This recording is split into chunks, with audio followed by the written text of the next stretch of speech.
Olá, no vídeo de hoje nós vamos comentar a Lei 13.015/2014, lei essa que acarretou algumas introduções na CLT. A primeira introdução foi trazer o recurso repetitivo do processo de trabalho ao processo civil, mas esses comentários foram objeto de vídeos anteriores. No vídeo de hoje nós vamos verificar a parte de embargos declaratórios que fora alterado na CLT por esta lei. Ora, os embargos declaratórios na CLT está no artigo 897-A, que ganhou 3 parágrafos com essa nova lei. Ficou assim o artigo 897-A no parágrafo 1º. Os erros materiais poderão ser corrigidos de ofício ou a requerimento de qualquer das partes. Parágrafo 2º. Eventual efeito modificativo dos embargos de declaração somente poderá ocorrer em virtude de correção de vício na decisão embargada e desde que ouvida a parte contrária no prazo de 5 dias. Parágrafo 3º, é a mais importante modificação, os embargos declaratórios interrompem o prazo para a interposição de outros recursos por qualquer das partes, salvo quando intempestivo e irregular a representação das partes ou ausente a sua assinatura. O que se questiona nessas alterações? No parágrafo 2º, o que se fez é trazer para a lei o que já era determinado através da súmula 278 do TST, que é aquela situação, toda vez que os embargos declaratórios tiverem funções infringentes, obrigatoriamente o magistrado terá que abrir prazo para a parte se manifestar, responder os embargos declaratórios, para que não se fale a posteriori em nulidade, ou seja, alterar uma decisão em embargo declaratório sem ouvir a parte embargada.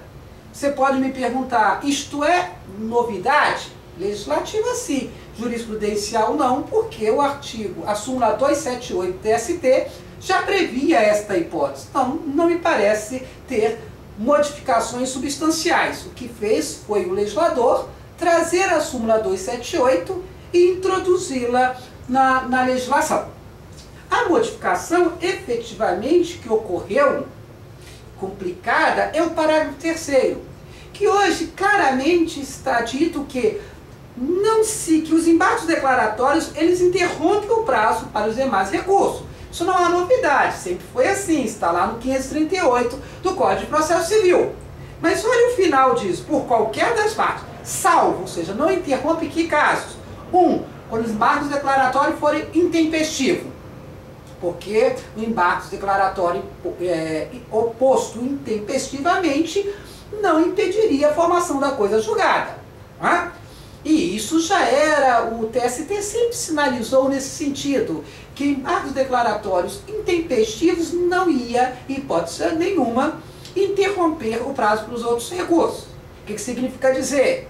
Embarguei de declaração no 6º dia, logo intempestivo, e o juiz julgou esses embargos intempestivos 8 dias depois, não teria prazo para interpor RO.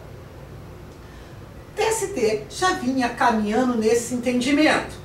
Agora, onde se trouxe o problema que a jurisprudência do TST, dos tribunais, terão que enfrentar? Dizendo que também não será interrompido o prazo para os embargos declaratórios quando esses embargos, olha como está escrito, quando intempestivo, já falamos, irregular a representação da parte ou ausência de assinatura. Ora, senhores, quando os embargos declaratórios eles são irregulares, a vício de representação, o artigo 13 do Código de Processo Civil sempre informou que esses vícios, se são vícios sanáveis, eles poderiam ser corrigidos, poderia ocorrer a sanatória. Diz lá o artigo 13 do Código de Processo Civil o seguinte: verificada a incapacidade processual ou a irregularidade de representação das partes, o juiz, suspendendo o processo, marcará prazo razoável para saná-lo.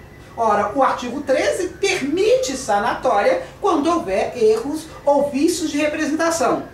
Um novo dispositivo diz que ali os embargos não terão efeitos interruptivos. A contrário, se então, esse vício de representação não será sanado. Ora, isto é correto ou não? Se eu interpretar, por exemplo, o artigo 515, parágrafo 4º do CPC, lá se permite até mais, permite-se corrigir vícios de representação em sede recursal, ainda que a apelação esteja no tribunal. Veja o que diz o parágrafo 4º do artigo 1515 do CPC. Diz o seguinte: constatando a ocorrência de nulidade sanável, o tribunal poderá determinar a realização ou renovação do ato processual intimada às partes para cumprir as diligências. Sempre que possível, prosseguirá o julgamento da apelação. Ou seja, para a gente no CPC, mesmo em grau de apelação, diz o parágrafo 4º, poderá ser corrigido qualquer vício de representação. Quando esse dispositivo foi introduzido no CPC, através da Lei 11.276 de 2005, questionou-se se esse dispositivo seria aplicado em seara trabalhista. Logo, o TST adiantou-se e editou uma súmula a respeito deste tema, que é a súmula 383 do TST, com 2 incisos, onde no inciso 1 a súmula diz: é inadmissível em instância recursal o oferecimento tardio de procuração nos termos do artigo 37 do Código de Processo Civil, ainda que mediante protesto por posterior juntada, já que a interposição do recurso não pode ser reputada urgente. O 2 é que nos interessa, quando diz: inadmissível na fase recursal a regularidade da representação processual na forma do artigo 13 do CPC, cuja aplicação se restringe ao juízo de primeiro grau. Ora, a súmula 383 do TST, no inciso 2, é textual, dizendo que os vícios de representação, que o artigo 1515, parágrafo 4 do CPC, diz que pode ser corrigido até em grau recursal, a súmula diz: para nós no processo de trabalho, não. Os vícios de representação só podem ser corrigidos em juízo de primeiro grau. Olha, o que eu concluo? Se eu utilizo, se eu manejo o embargo declaratório contra a decisão de primeiro grau e houver um vício de representação, o que eu questiono? Aplicar-se-ia o novo parágrafo 3º do artigo 897-A. E esse parágrafo afirma o quê? Se houver vício de representação, não há possibilidade desses embargos interromper o prazo. Ou eu aplico o artigo 515, parágrafo 4º do CPC, que se aplica no primeiro grau na Justiça do Trabalho, conforme entendimento da própria súmula 383 do TST. Ora, se o processo é instrumental, se há a possibilidade de se aproveitar o máximo dos atos processuais, se a nulidade é sanável, por que considerar que os embargos naquele caso não tiveram o condão de suspender, de interromper o prazo? Com esse novo texto, por que não se aplicar o inciso 2 da súmula 383 do TST? E o artigo 13 do CPC, que permite a sanatória de vícios sanáveis. Não há razão jurídica, senhores, para isto. No meu entender, deveria sim aplicar o artigo 13, artigo 515, parágrafo 4º, porque a súmula 383, inciso 2 do TST, afirma literalmente o seguinte: leio de novo: inadmissível na fase recursal a regularização da representação processual na forma do artigo 13 do CPC, cuja aplicação de quê? Do artigo 13 se restringe ao juízo de primeiro grau. Embargo declaratório, então, em primeiro grau, vícios de representação poderia sofrer corrigenda. A única coisa que o TST entendeu é que corrigir vício de representação no segundo grau não é permitido como se permite no Código de Processo Civil à luz do parágrafo 4º do artigo 515. Esse tema, senhores, despertou tanta controvérsia lá em 2005, quando permitiu a corrigenda de vício de representação em segundo grau, que levou até o TRT da segunda região, em agosto de 2007, trazer essas questões como tema de prova de concurso para juiz de trabalho na segunda região. o tema ficou da seguinte forma. A prova foi o TRT, Magistratura da segunda região. A prova da segunda fase foi realizada em 4 de agosto de 2007, onde fora questionado o candidato segundo. 3 era a questão. Considerando-se o teor do parágrafo 4º do artigo 515, introduzida pela lei do CPC, introduzido pela lei 11.276, de 7 de fevereiro de 2006, pergunta-se: tal dispositivo é aplicável ao processo do trabalho? Justifique a sua resposta. Qual dispositivo é este? Digo para os senhores, o dispositivo é o parágrafo 4º do artigo 515, que diz o quê? Constatando a ocorrência de nulidades sanáveis, o tribunal poderá determinar a realização ou renovação do ato processual, intimada às partes, cumprida a diligência, sempre que possível. Então, a pergunta na prova foi: pode o TRT, em grau recursal, recurso ordinário, verificando um vício de representação, determinar a corrigenda? Qual era a resposta que você deveria dar para a banca? Em segundo grau, não. Em segundo grau, não se aplica o parágrafo 4º do artigo 515.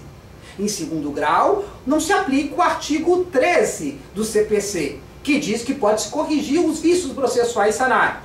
Você deveria fundamentar para a banca. Não se aplica por quê? Porque à luz da súmula 383 do TST, no inciso 1, ficou assentado a tese de que vício de representações não pode ser corrigido em grau recursal, na área trabalhista. Ficou emendada assim a súmula: é inadmissível em instância recursal o oferecimento tardio de procuração, ainda que mediante protesto por posterior juntada, já que a interposição de recurso não pode ser reputado ato urgente.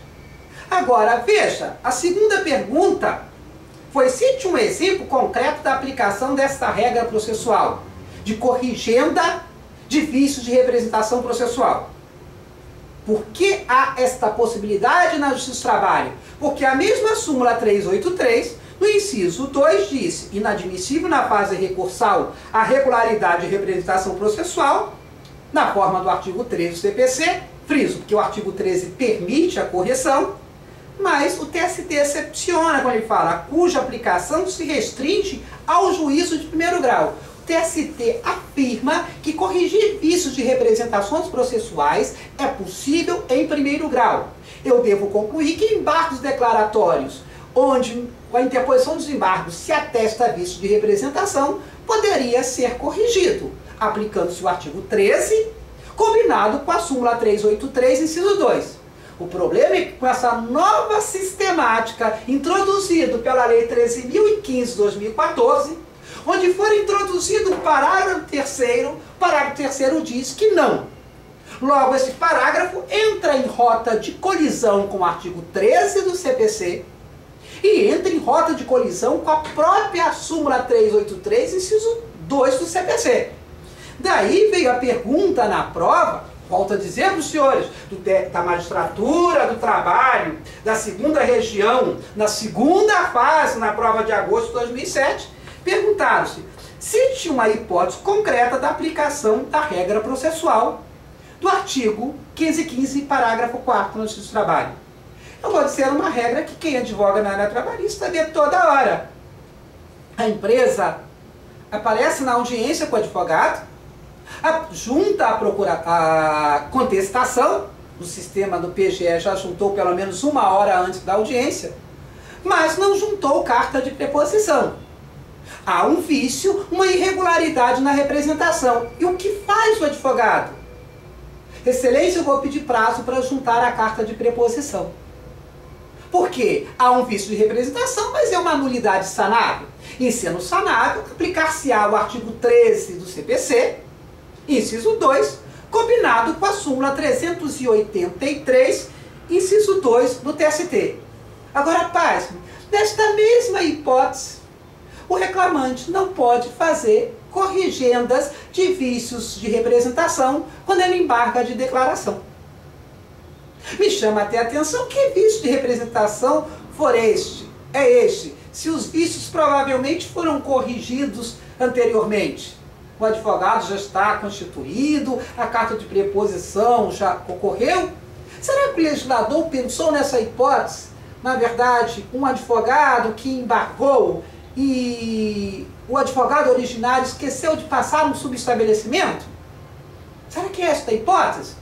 Mas ainda que seja essa hipótese, não seria possível corrigi-la por força do artigo 13, inciso 2 do CPC? Por força da súmula 383, inciso 2? Eu creio que sim, senhores. Mas há um empecilho novo criado pelo parágrafo 3º. Espero que a doutrina e espero que a jurisprudência do TST venha contornar este obstáculo criado no parágrafo 3º em sede de embargo declaratório, impedindo a interrupção do prazo, porque há um vício de representação, logo não permitindo a sanatória. Espero que se dê uma inteligência para esse dispositivo, de forma que atraia para a CLT a hipótese do artigo 13 e respeitando o comando do inciso 2 da súmula 383. Essas foram as mudanças estruturais dos embargos declaratórios em sede de processo de trabalho. Convido os senhores, a partir de segunda-feira, a assistir o Saber Direito. O tema é processo cautelar, gravado o curso inteiro por esse professor, pelo professor Rosildo Bonfim, onde lá nós vamos comentar em uma semana toda a parte geral do processo cautelar. O curso Saber Direito, com o professor Rosildo, vai ao ar segunda-feira, a partir de 8 horas da manhã, de segunda a sexta, com reprise às 23 horas e com reprises aos sábados, no sábado e no domingo. Eu convido os senhores, ficarei imensamente grato dos senhores assistirem o Saber Direito prestigiando o professor. Muito obrigado e até o próximo vídeo.